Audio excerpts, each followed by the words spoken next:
So hey friends, what is up? Welcome back to today's vlog. Today is 27th of May 2020.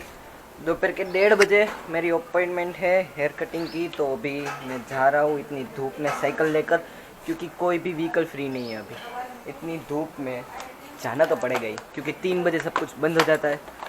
तो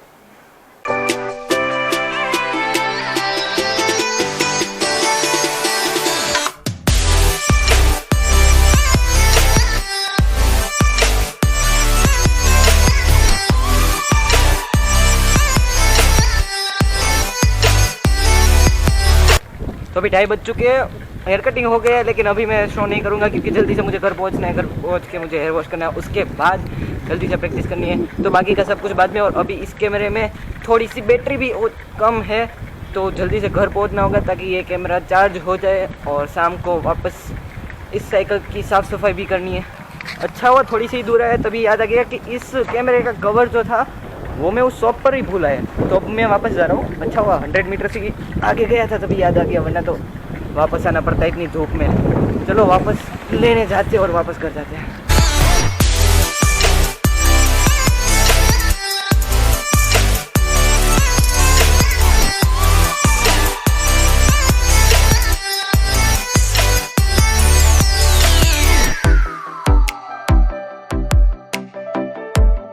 तो आज सुबह हमने जो ये चादर बांधी थी हमारे ऊपर, मतलब हमारे आंगन के ऊपर, वो टूट गई एक तरफ से। तो मम्मी ने उसे मेरे साइकिल के हैंडल के साथ बांध दिया, क्योंकि इसके एक एज पर हमने यहाँ पर पत्थर डाला हुआ है ताकि ये पूरा बैलेंस हो जाए और अच्छे से बंधा रहे। और अगर इसे ऐसे ही खुला छोड़ दे और पवन की वजह से ये पत्थर अगर किसी के सिर में लग जाएगा ना, तो चमचम जाएगा। एनीवेज अभी मेरी साइकिल को वॉश करना है। होए आज थोड़ी सी विंड ज़्यादा है, पता नहीं क्यों, लेकिन आज 16 नॉट्स की स्पीड है एयर की। यूजुअली 9-10 होती है राजकोट में, लेकिन आज 16 है, तो थोड़ी सी ज़्यादा है। एनीवेज इस साइकिल को मुझे बहुत सालों पहले लिया था, तब से अभी सिर्फ 2 बार वॉश किया है। एक बहुत पहले और एक आज करूँगा, सिर्फ 2 बार।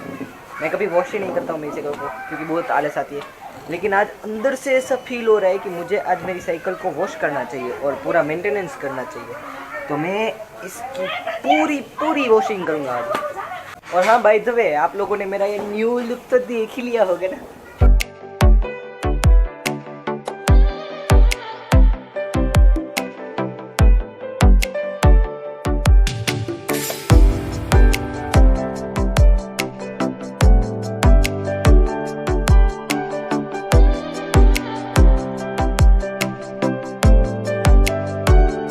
आखिरकार कितने घंटों की मेहनत के बाद मेरे नाखून गंदे हो गए, मतलब साइकिल भी साफ हो गई।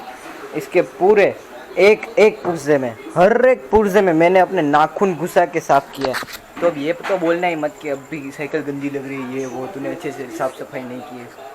और अगर आपको अपनी साइकिल साफ करवानी है तो खुद करो, मैं कुछ नहीं करने वाला।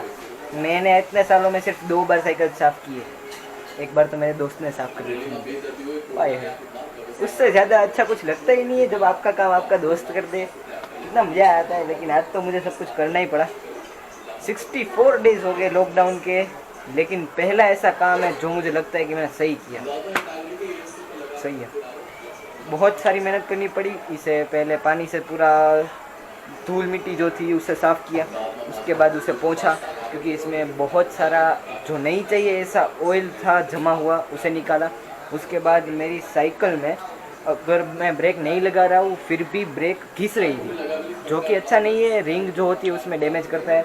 तो मैंने उसे सब कुछ, मतलब बहुत सारा वो कॉम्प्लेक्स चीज़ों से मैंने सब कुछ ठीक कर दिया। और वो कॉम्प्लेक्स चीज़ है, मैं दिखाता हूँ। ये वो कॉम्प्लेक्स चीज़ है, वो कॉम्प्लेक्स टूल जिससे मैंने मेरी साइकिल की ब्रेक्स ठीक की, ये। एनीवेज मुझे आलस आ रही थी क्योंकि डिसमिस जो है स्क्रू ड्राइवर वो 3rd फ्लोर पर है और मैं अभी ग्राउंड फ्लोर पर हूँ। तो कौन यार 3 फ्लोर चढ़ेगा और उतरेगा सिर्फ डिसमिस लेने के लिए? स्क्रू ड्राइवर लेने के लिए कोई 3 माले चढ़ता है? नहीं चढ़ता है। मैंने चम्मच से ही काम चलवा लिया। एनीवेज ये जो मेरी सीट है ना, मैंने इस पाइप से उसमें पानी डाला था पूरी साइकिल में, तो ये स्पंज की है, तो यहाँ अभी पानी, अगर मैं इस सीट को प्रेस कर रहा हूँ तो पानी निकल रहा है।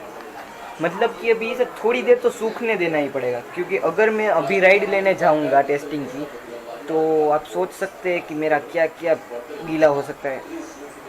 मेरी तशरीफ तोड़ फोड़ भी की है। ये जो रिंग है वो यहाँ पर थी और आधी टूट चुकी थी। ये 2 पीस उसके जो थे टूट चुके थे, तो मुझे नहीं पसंद आ रहा था, तो मैंने उसे पूरा तोड़ ही दिया। और पापा का कॉल आया कि बेटा क्या कर रहा है, पापा ऑफिस है। तो मैंने कहा पापा मैं साइकिल की साफ़ सफाई कर रहा हूँ। पापा बोले हैं? हैं? मतलब आज तक तूने नहीं किया वो तू आज करेगा? वो मतलब पापा भी शॉक में थे, मैं क्या कर रहा हूँ।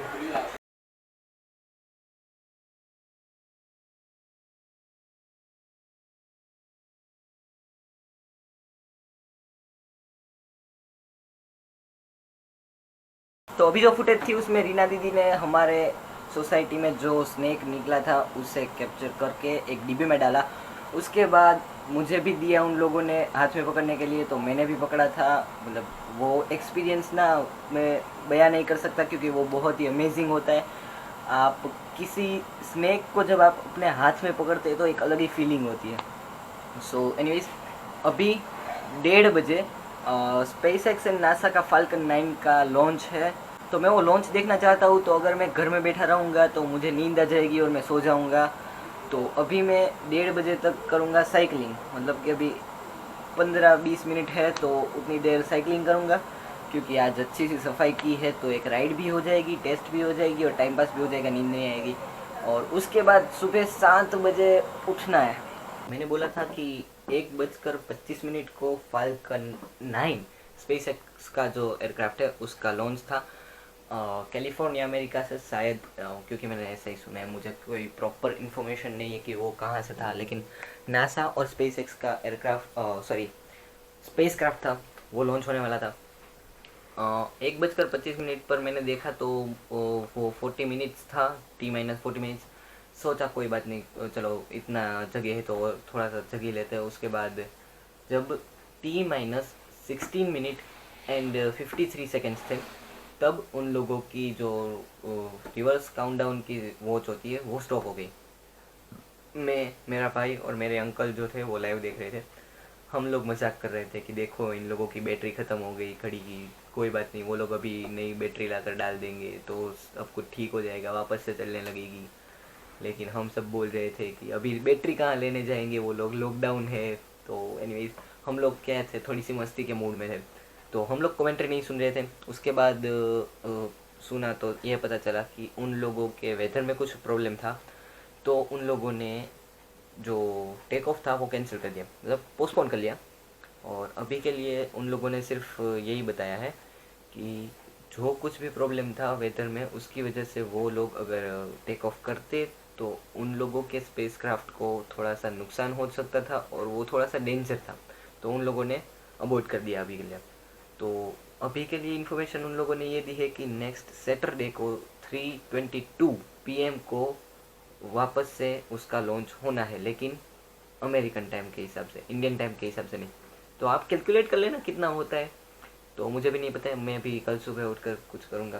तो मैंने तो आखिर में जब सब कुछ सुना तब पता चला कि भाई हाँ ऐसा है, क्योंकि हम तो सिर्फ मस्ती कर रहे थे और हम तो लूडो खेल रहे थे। इनफैक्ट हमें तो T- जो कुछ भी था उसमें कोई इंटरेस्ट ही नहीं था, वो लोग क्या बड़बड़ा रहे थे।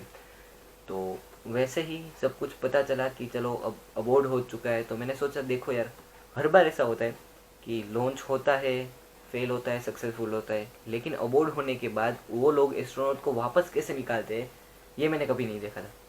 तो मैंने सोचा कि कोई बात नहीं, चलो इतना जग लिया है तो थोड़ा और जग लेते हैं और पूरा देख लेते हैं कि एस्ट्रोनॉट्स को वापस बाहर कैसे निकालते हैं, उसमें क्या प्रोसीजर्स होती है, कौन से वो लोग स्टेप्स फॉलो करते हैं, क्या उन लोगों को मेन इंपॉर्टेंट पॉइंट्स होते हैं वो उन लोगों को कंसिडर करने होते हैं।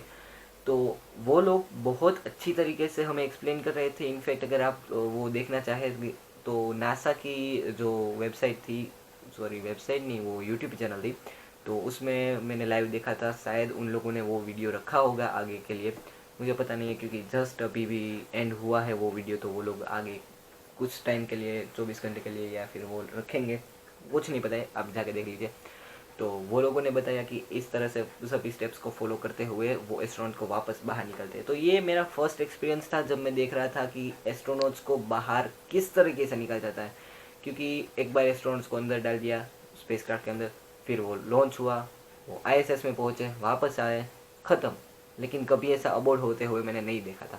हाँ, जो सैटेलाइट वाले मिशन होते हैं वो अबोर्ड होते हैं, लेकिन उसमें कुछ बाहर निकालने नहीं होता है। बस यार आज के लिए बस इतना। अगर आपको वीडियो पसंद आए तो लाइक करना, नहीं हो तो सब्सक्राइब करना, और अगर कोई सवाल या सजेशन हो तो कमेंट जरूर करना यार। Thank you guys, thank you for watching this video. I am Devar Jogiya signing of.